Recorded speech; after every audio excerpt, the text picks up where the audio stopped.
you ever had a thought and then you keep hearing that over and over again? Like when I got pregnant the first time, all of a sudden I saw all these pregnant women. I'm sure they were there the day before, but now my senses are heightened to that. Like I'm seeing all these pregnant women, or you decide on the car that you're thinking about, you decide, okay, this is the one that we're going to get, or maybe you get a new car and all of a sudden, all you see is that car everywhere. Like you're heightened to that particular thing.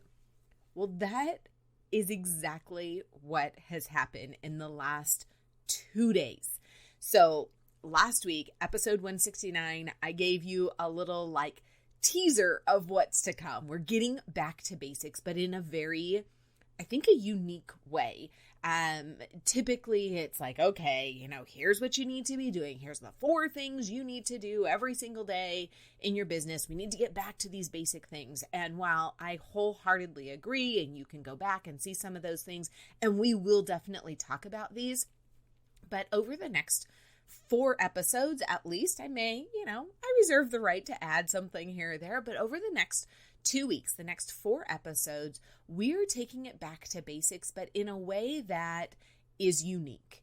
And we're going to get to the core of things. So without giving anything away, let's hop in so that we can talk about that. Are you here for it? Okay, but before we do, if you are listening to this today on August 16th, this is episode 170. That means that yesterday was my birthday. I am 49 and officially on the countdown to 50, and I might be the only person on the countdown to 50 who's actually stinking excited about it. That's a whole other episode that maybe I'll do in the future, but here's what I would absolutely love. It would bring me so much joy for my birthday to give you the gift of 2 things. One is a gift I'm going to give to you, and one is a gift that I'm going to ask you to give me. Hey, I'm 49. I can ask for these things, right? So the gift that I would love to give you is the gift of clean home products. Click the link in the show notes, and I show you exactly the products that we have swapped out. I do not believe in an all or nothing. You will find bleach under my sink. We use dryer sheets. Like, balance, people, balance. One item at a time, maybe you swap out. But these are some of my absolute favorites, and I'm going to show you how you can actually get them for less money than you would spend on conventional products at Target or whatever. The second, so if that's something that is of interest to you, go click the link in my show notes and get started. You'll save $10 if you have never purchased with me before. Oh, and for every family who does that, I am donating to Operation Underground Railroad, which helps with human sex trafficking. Yes, please, win-win. Clean out the toxins in the house and help with this magnificent charity. Number 2 is I am asking a birthday present from you. Would you please go to, if you've listened for any length of time, would you please go to Apple Podcasts and leave a 5-star review for the Growth Against the Grain podcast. It would mean the absolute world to me. When you do that, will you take a screenshot, share it in your stories, and tag me at It's Me, Michelle Castro, because everyone who does this is going to be entered to win a little gift from me. So, yeah? Okay, good. Let's go do that. And now, let's get started in the basics.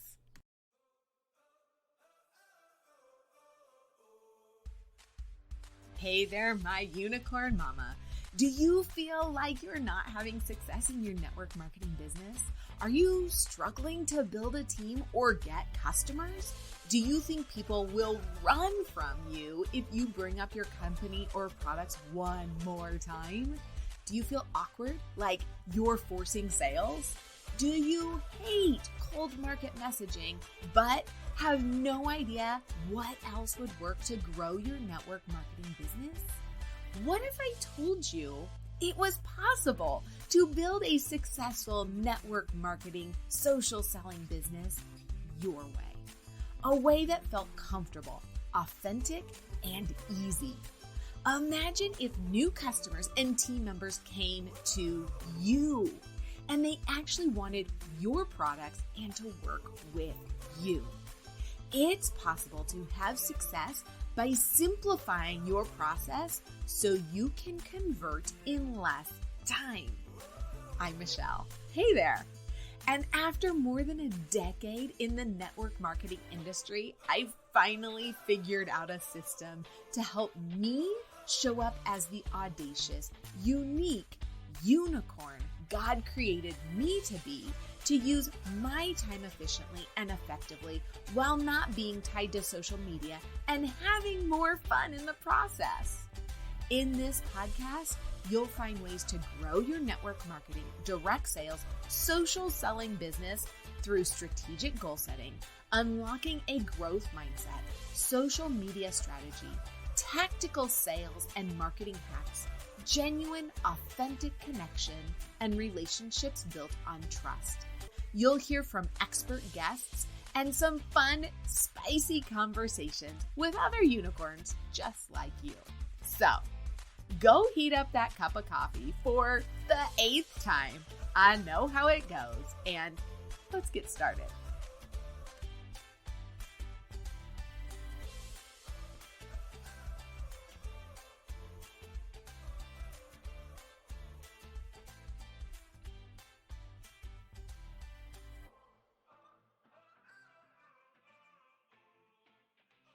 Okay, so I alluded to this in the intro at how I keep seeing the same things over and over again.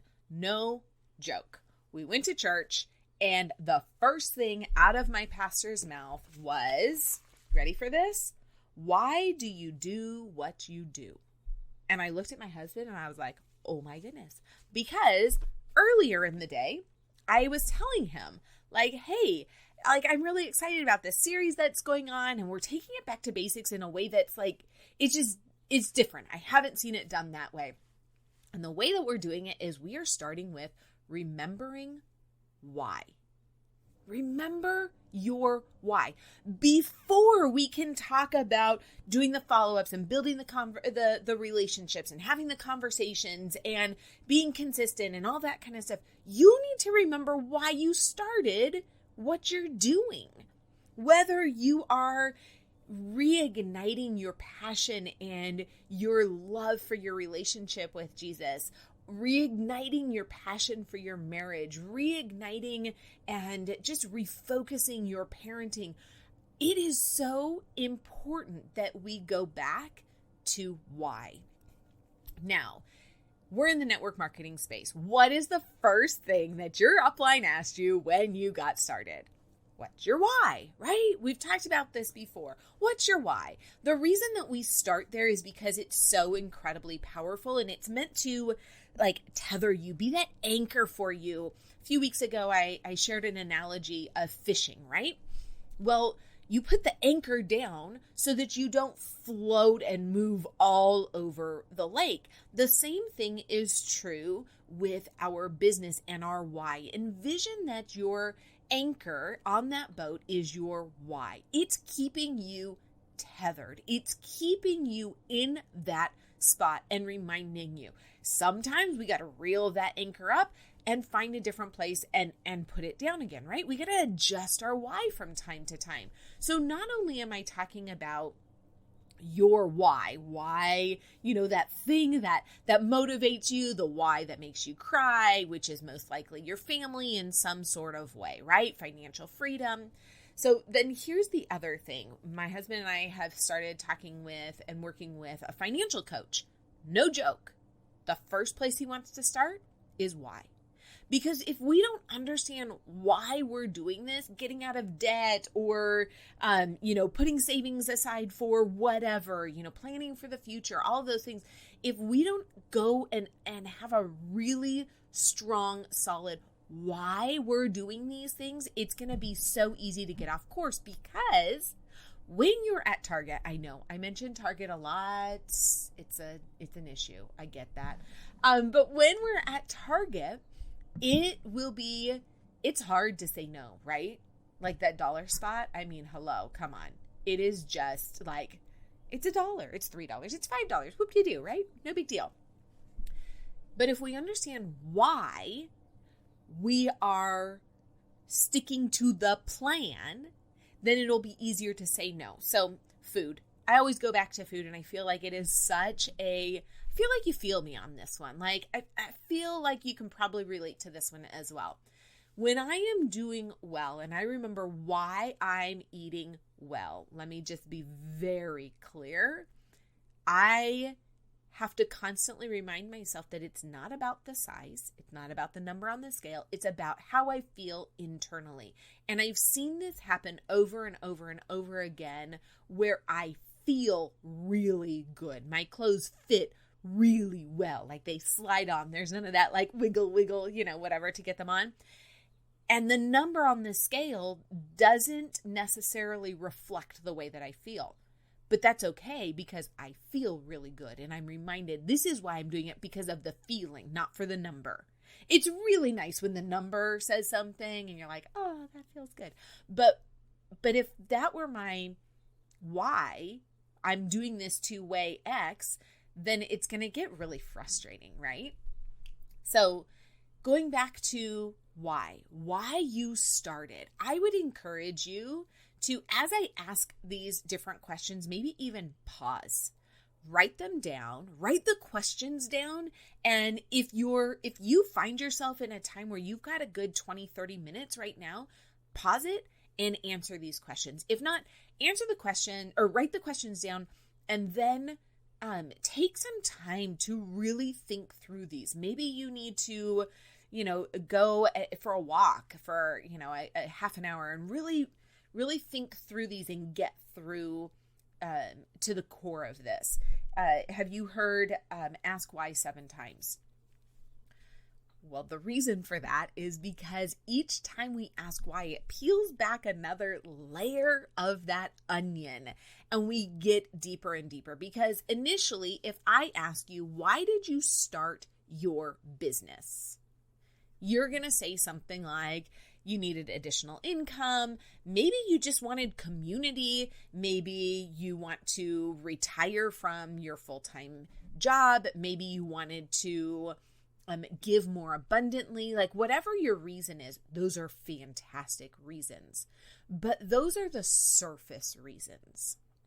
And we need to get to that core of that. Get back to the real deep part of it. So I have a girl on my team that why she started with our company is because she wants to retire. She wants to retire from her job.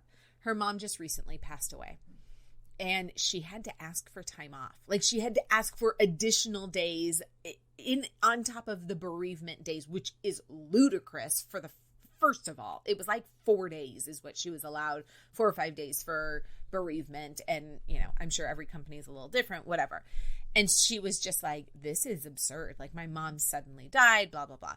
And I was talking to her. I said, okay, so this is a reminder of why you're doing what you're doing.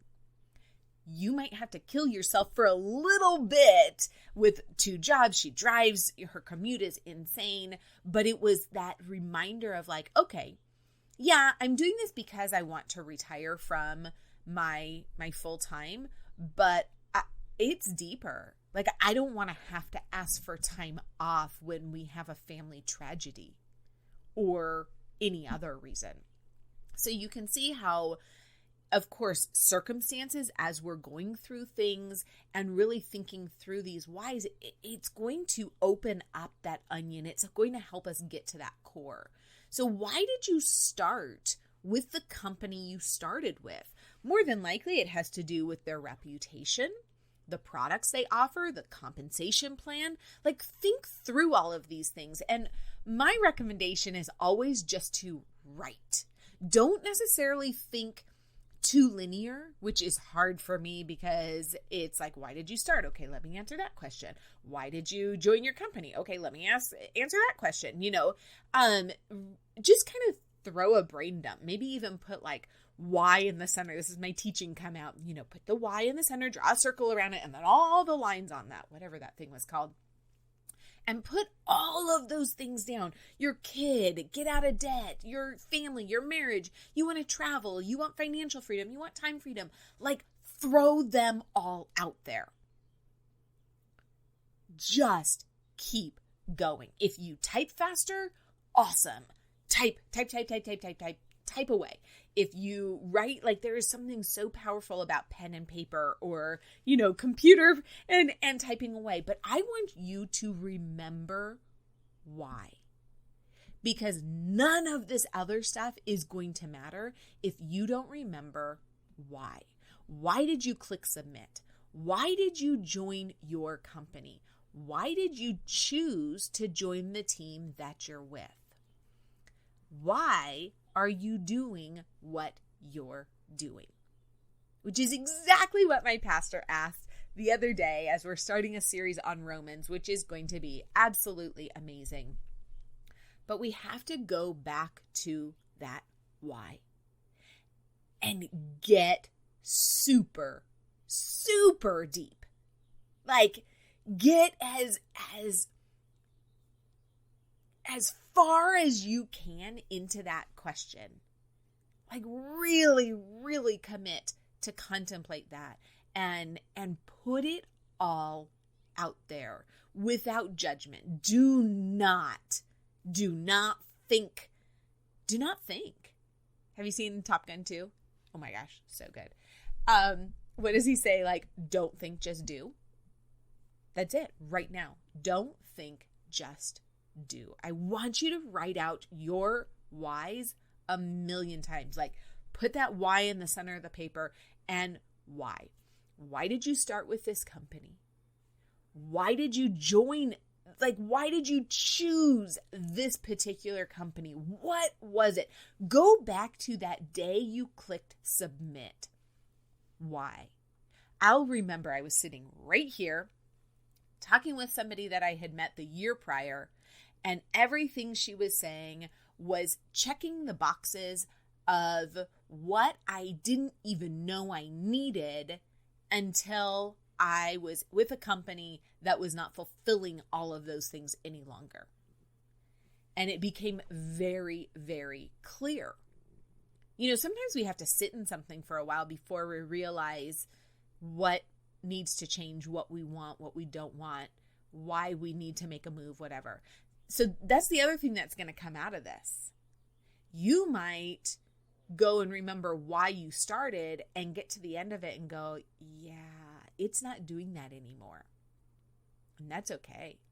Because you know me, I'm like the anti-MLMer over here. I'm telling people that they can pivot any time they want. I know. Your upline probably hates me. But that's okay because I want what's best for you. She wants what's best for you, really. Hopefully. But I want you to realize that maybe at the end of this, you're going to recognize that this company is not for you. It's not serving you any longer like you thought it initially was. Just because you clicked submit does not mean you need to stay there. That will be my mantra. It should be my tagline now. Just because you click submit doesn't mean you need to stay. That's okay. You don't need to stay. You have to do what's best for you. If it's still checking all the boxes for you and it's still doing all the things, awesome. That's fantastic. If it's not, awesome. That's fantastic. You just realized something. Now you got to figure out if there's something out there that will check the boxes. And there is. I know there is. There's so many different options out there, right? So that's where we're starting. Remember why. Get so incredibly clear on why you started, why you joined the company you're with, why you were even looking. Why were you looking? Maybe you're like me and you were looking, but you didn't really even realize you were looking until it hit you because you've been so programmed to think that you're a quote unquote lifer with your company. No. So that's you weren't even looking because you just assumed too that everything was the same. It's not. Have you listened long enough for me to know that I'm going to tell you not all companies are the same? if the company you're with is not checking the boxes for you, then there is something out there that's better. I promise you. I don't know, right now my eye decided to like be twitching out. So anyways, that's why I might sound weird. I want you to remember why. I want you to get so clear on not just your quote unquote why you're doing what you're doing, but why you started doing what you're doing. Why you joined the company you're with, why you clicked submit on that day, what happened, go back to it. In fact, like write it out. What were you feeling on that day? Why did you choose to go with that team? Why are you doing what you're doing? And then keep asking yourself why. If it's financial freedom, okay, awesome, but why? What does that mean? I heard years ago someone say, kind of doing a coaching session with somebody, and she was like, why are you doing what you're doing? And the person said, oh, well, because I want to buy a boat. Okay, great. Why? They went through, why, the whole why 7 times. And what they concluded was the boat represented so much. It wasn't the boat itself, right? Your why can't ever really be the money.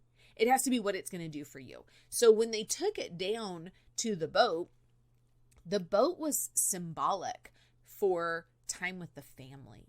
When they got out on the boat, they weren't connected to anything. There weren't any demands on their time. This was a time for the family to be together. The fact that they could have this boat and be together was the real core of it. My parents took us to Italy 3 or 4 years ago. 3 years ago. And it was so much more than my parents taking us to Italy for their 50th wedding anniversary. It was the representation of the financial and personal struggles they had within their marriage over, a course of time. And the fact that they were able to foot the bill for this extravagant European adventure, it was amazing, and it was not lost on me. I was so emotional. I'll get emotional again just thinking about it. It wasn't about the trip, although that was huge. That was just a symbolic, a tangible outpouring of so many struggles that had come before that seemed like something that may be off the table. And then the Lord, in his graciousness and kindness, allowed my parents to be able to do this. So I share all that with you to help you go back to why. Remember your why. And I would love if you would take a screenshot of your, if you're doing it on your computer, take a screenshot and share it with me. If you don't want to do it publicly, totally fine. If you do, post it in your stories and tag me at It's Me, Michelle Castro. If you are doing it on pen and paper, same thing. Take a picture of it and share it with me. Throw it in your stories and tag me, because I want us to start a revolution. Because how many people get started for all of these things, but when the rubber meets the road and it gets hard, they give up because they're not willing to do the work. You're willing to do the work. And when you show your teams that you're willing to do the work, every time I ask you to, take a screenshot of where, when you're listening to an episode, or take a screenshot of what you're doing, it's not about me. It's about you showing your teams that you take your business seriously. You need to do that more often. It's a way for you to show those people who are watching that, gosh darn, Julie takes her business seriously. She's doing things outside of her company to improve upon herself. That's awesome. She's taking a course. She's, doing a training. She's in a mastermind, whatever. She's listening to podcasts that are improving her and setting her mind right. I love you, friend. I am excited to be on this little journey with you. The next episode 1,